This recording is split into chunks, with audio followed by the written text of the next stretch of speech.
In this lesson, we will learn how Navy SEALs develop mental toughness. People who go through the training and selection process to become a United States Navy SEAL are ultimately acquainted with the temptation to give up. They endure a difficult 26-week training regime and basic underwater demolition training school. Then they face a 26-week SEAL qualification training course. The training program is extremely demanding and designed to weed out all but the toughest individuals. Only 1 in 7 enrollees graduate. But despite popular belief, the program doesn't focus on physical superiority. In fact, former Navy SEAL and SEAL sniper instruction Brandon Webb reveals a surprising fact about Navy SEAL training. It is in his book, Red Circle, My Life as a Navy SEAL. He notes that the course is designed for the average athletic male to be capable of making it. So why do so few enrollees graduate from the program? Webb says in his book, What SEAL training really tests is our mental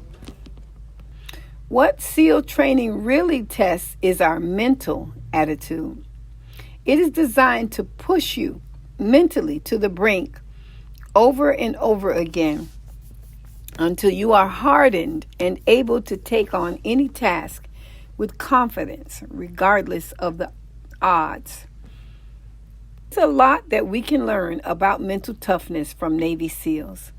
In this lesson, we will examine the psychological resolve and explore the practical tactics they use to deal with adversity in their field. Mental toughness triumphs over physical toughness. Navy SEALs undoubtedly need to be physically fit to handle the challenges associated with their jobs. Theirs is a demanding profession. While Webb suggests the average athlete male can pass the training program in his fitness and graduate routinely out to stay in top physical shape. But the mental training takes priority. Navy SEALs are often placed in a hostile and extreme situation which triggers their natural fear response. In this situation, they risk becoming overwhelmed with emotions and association with fear. They undergo psychological conditioning designed to desensitize them. Many people believe that Navy SEALs are fearless, but this is a misconception. SEALs experience fear just as we all do. The difference is they've learned to control it, so they are able to express outward and complete their mission. This is possible due to the mental training strategy known as habitation. Habitation involves repeated exposure to stimulus triggers and undesirable responses. In this case, fear. Frequent exposure accumulates the individual to the stimulus, thereby diminishing the unwanted response. Though this training, the Navy SEAL training, we learn to conquer and control fear so that we can do our job. Notice that SEALs' mental toughness and their training that help them to development does not preclude fear. It helps the SEALs to master it so that the fear does not control them, which would limit their operational effectiveness in life-threatening situations. Let's now take a look at some of the training tactics of the Navy SEAL to strengthen their mental fortitude and psychological preparedness. 5 tactics used by the Navy SEALs. The training techniques employed by the Navy SEALs are immediately applicable. They focus on the theory. It is in practical application. Here are some of the 5 techniques that are used. Practical, positive self-talk. The program involves staying underwater with their breathing gear, known as pool comp. While the trainee is underwater, his instructor will break his breathing equipment. The trainee must remain calm and fix the problem.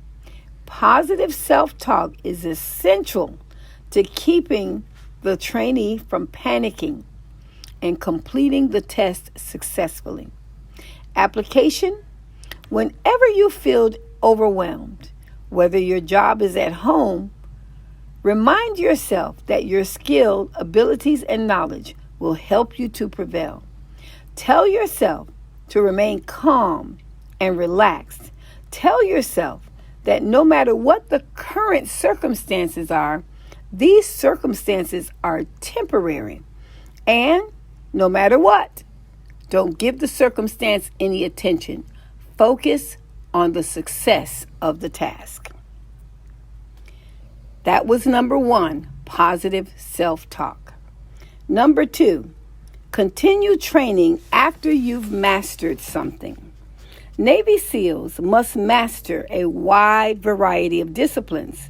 The problem is, most of their time is spent in the field where they can put these skills to use. SEALs experience a lot of downtime. If they neglect to constantly practice their skills, they'll forget them or they'll get rusty. So, when they train over and over again, it guarantees that they're ready to perform when they are ready to be deployed or sent on a job. Application: keep practicing that skill that is essential to your long-term success. Even if you feel you've mastered it, try it over and over again, day after day. Number 3, focus on small wins. Number 3, focus on small wins. Like most of us, Navy SEALs set goals for themselves, but their goals do little to help them endure the mental punishment associated with their job. To stay mentally strong and achieve their goal, they practice. They break down their larger goal into small mini goals.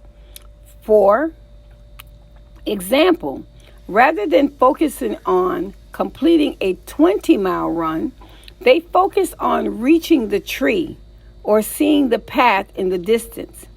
Once they reach the tree, then they set a new goal with another obstacle in sight that they will reach their next obstacle. Rather than focusing on the long 20 miles, they focus on short term. Application: break down an intimidating project into small steps, baby steps. These steps can be completed within a single day. For example, suppose that you're tasked with a presentation at your workplace. Break the project into small parts. Write down each step. Include a select topic, writing in the content, preparing the slides, brainstorming the questions for your audience. You can further segment the writing into content, into creating your introduction, then the body of your presentation, and then the conclusion. That was number 3, focus on small wins. Number 4, visualize your desired outcome. This is sometimes that the Navy SEALs is a world-class athlete, Olympian, and they have things in common with Olympians. They mentally reverse their activities and visualize their success. This technique is effective because, according to psychologists, the brain doesn't differentiate between actual experience and imagined experience. Because of this cognitive quirk, visualization prepares our minds for success, and our fears are diminished in that process. Application: if you are worried about something that you need to do, just visualize yourself being successful.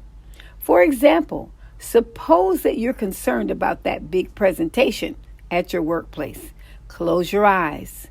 See yourself in your workplace. See yourself accomplishing that presentation successfully. Take yourself through each step, each part of the speech, each slide that you have to show. Visualize yourself completing your presentation, responding confidently to your audience with questions. See yourself in the ideal state that you want to experience. That was number 4. Visualize your desired outcome. Number 5. Anticipate everything that might go wrong. A large part of the Navy SEAL training was mental conditioning. Control the innate fear that surfaces when you face adversity. For most of us, adverse circumstances are unpleasant and frustrating. For SEALs, such circumstances could be deadly. To combat this fear, the SEALs rehearse relentlessly, trying to anticipate every problem that could prevent them from completing their mission. Before the Navy SEALs Team 6 descended upon Osama bin Laden's compound in May of 2011, they created a life-size model of the compound, and then they spent 3 weeks training for the operation. During this intense training, they brain conditioned themselves to rehearse their response over and over again. Application: if you're working on a project and you're worried that something might go wrong, ponder the difficulties that you might experience. Let's again suppose that you're planning to give that presentation. The audio-visual equipment that you're using to display the slides might malfunction. What would you do if that happened? You might forget a piece of your speech. What would you do if that happened? Someone in your audience might ask a question for which you lack the answer. What would you do in that matter? How would you respond? Try to anticipate every single possible complication and then rehearse it. Even rehearse the responses. You'll feel more comfortable and more confident, and you will be able to handle any problem that surfaces. Well, Navy SEALs must be mentally tough in order to overcome their fears and do their jobs effectively. We can use many aspects of their training to develop our own mental toughness. These tactics they use to ensure their operational effectiveness can help us to deal with adversity, uncertainty, and misfortune in our daily lives. Okie dokie, I have a exercise. Let's write down 3 incidents during which you were paralyzed by fear, lack of confidence, and negative self-talk. You were unable to find purposeful action. Let's describe how you would resolve each of these 3 situations today using the mental conditioning tactics favored by the Navy SEAL. Okay, let me refresh your memory about what they were. Number 1, practice positive self-talk. Number 2, condition training after you've mastered something. Continue training. Number 3, focus on small wins. Number 4, visualize your desired outcome. And number 5, anticipate everything that could possibly go wrong. All righty, Rayfield. We are moving forward. It is the month of May, and we are taking on the development of our mental toughness with fear and with no fear, and we are being courageous. We're moving forward in the month of May. Have a great day, Rayfield.